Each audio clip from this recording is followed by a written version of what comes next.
Good morning and welcome.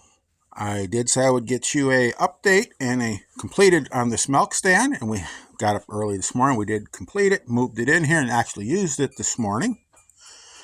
Thought we'd just go over what's left on it that was not covered in the last video. Here we have a feed pan I put in the front here. This is one of those pans that we get protein supplement in. It had a crack in the bottom. Good size. This is a 50-pound, holds 50 pounds of that protein supplement. We use that as a feed pan mounted to this board. With the crack, if any moisture gets in here, it can get out of there. Here we have the stand. You see the bracing. And we've braced it front and back. One goes this way in the back, and the other one goes from that angle in the front. Get a shot here from underneath. You see that, maybe? Right there. Here we have our stanchion that was installed. We have the chain installed. And simply to close it, we just use this chain, hook it however we need it, like so. Just hook it there on a nail. We can have adjustment. We can adjust it back. Try and do this one-handed. Just hook it like so. However, to whatever size of neck we have. And we can also adjust it and use it on this other side. There's a nail over here. And we can, doing this one hand is not the best. We can pull it like so and make our wrap like so. Holding it that way. And I'll just leave it like that because I don't even need that for this particular go to milking. But we have our platform here finished. And that's our milk stand, the new one. We'll compare it here to the old one, which is kind of getting shaky. The stanchion bar is gone. This one's shaky. We've used this one for many, many years. In the summer, it is often brought outside and left out. So it's been in the weather. It's seen many years of hard use. Especially when you see they will get to playing on this, tip this thing over. I mean, all kinds of things have happened to this old one. But we built a new one. But I did make a mistake on this one as well, the old one. I used quite a few of these.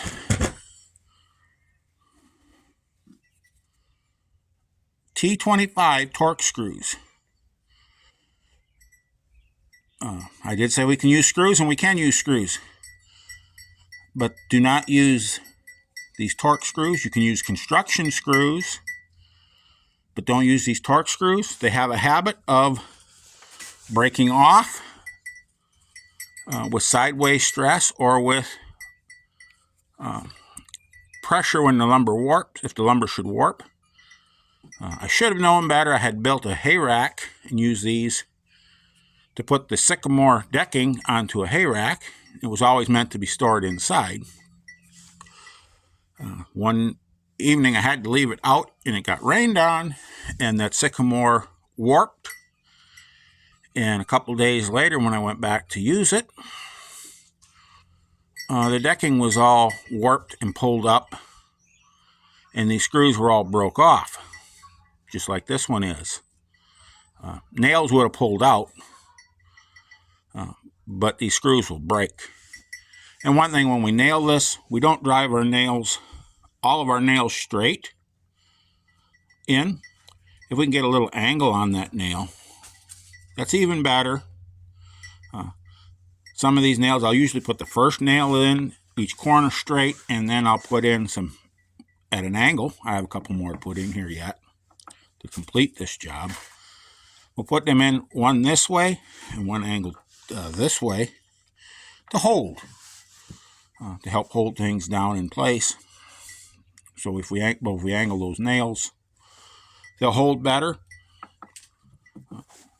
So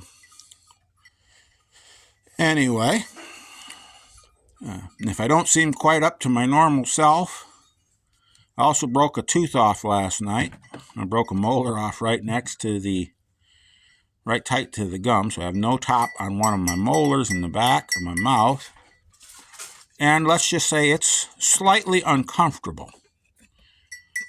If you've ever had a tooth with the whole top gone and all of the insides exposed, you get a pretty good idea of what it is and why it might be just a bit on the cranky side. And hopefully I can get an appointment sometime within the next 3-4 weeks to get that taken care of. It can be a little rough getting in to see a dentist around here. I hope you all don't ever have that problem. A cup of coffee, a glass of cold milk, just about anything you do does give you new ideas of what you can bear.